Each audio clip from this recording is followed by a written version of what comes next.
Hi guys and welcome back. So today I'm going to be showing you how to make these pumpkin cinnamon rolls. Let's begin. To start on the recipe, you'll want to grab yourself a large mixing bowl, and into the bowl place your bread flour and your salt and mix the two together until they are fully combined.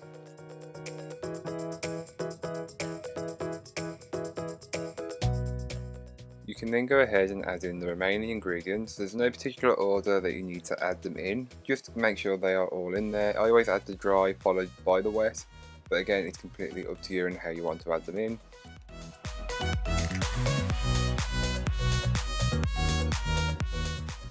You can then go ahead and mix everything together on a low speed to start with, working you up to a medium high speed after around 2 minutes, and then after the 2 minutes you should notice that a loose dough starts to form, and by the end that the dough is peeling away from the bowl. This is what you're looking for. You can then go ahead and place the dough onto a lightly floured surface straight from the mixing bowl and just give it a brief knead to help it become more smooth and elastic. You can then set this aside while you prepare a bowl. So grab yourself a mixing bowl, which is a large to medium size, and then place in a small amount of flavourless oil and spread that around the entirety of the bowl. You can then go ahead and place the dough into the bowl and cover with cling film and leave somewhere warm for around 45 to 60 minutes or until the dough has doubled in size. While your dough is proving, you can then go ahead and make the cinnamon filling, which is just a very simple mixture. Into a bowl place your brown sugar, your butter and the ground cinnamon, and mix them all together until you have a buttery paste, and it's quite literally just cinnamon butter. But you'll just want to mix everything together until it's fully combined. It won't be smooth, but it should look like this. Set aside until you need it later, and by this time your dough should be proved, so flour your surface with a small amount of either plain or bread flour, and then you can go ahead and empty your dough onto it, and this is where you'll want to knock the dough back. This is just the process of removing the gases that have built up in the dough during the first proof. So for the knocking back process, you'll want to either use your fingertips or your fists, whichever works best for you. And once you've knocked the dough back, bring it back into a ball shape. This is how I find it best to start rolling it out. And yes, it will resist being rolled out as the gluten has formed, but don't worry, with a little persistence you can get it completely rolled out, which is ideal. And I will leave all the size dimensions in the blog post, which will be linked down below, so don't forget to check that out if you are interested in making this recipe. So on top of your dough you can place your cinnamon, butter, sugar filling, and just spread that out until you have an even coating all over the top of the dough.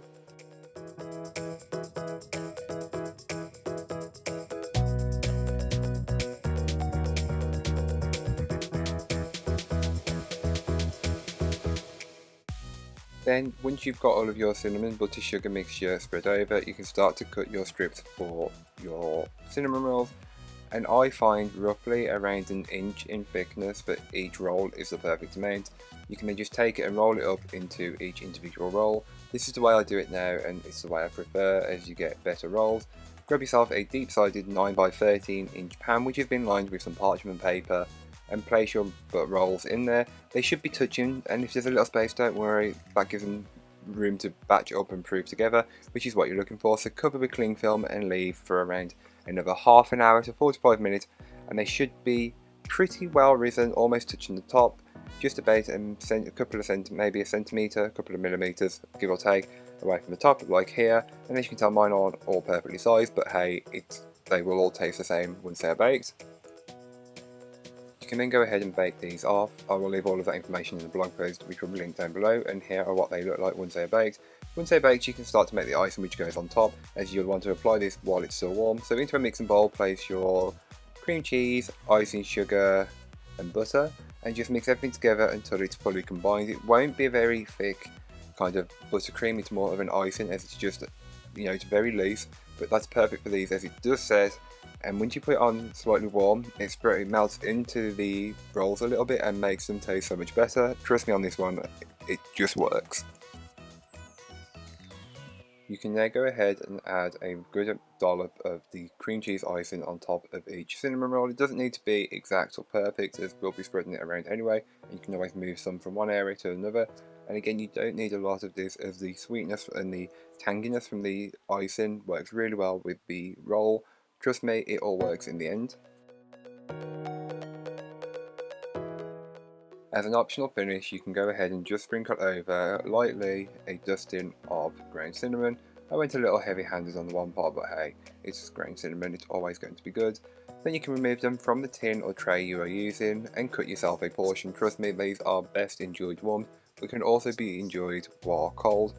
There's no right or wrong way of having these, and as you can tell, it's a perfectly well risen roll, perfect colour, and when you cut inside you will see the perfect swirl, and here you are, you can see the cinnamon sugar filling, and the slight yellowness to the dough is due to the pumpkin.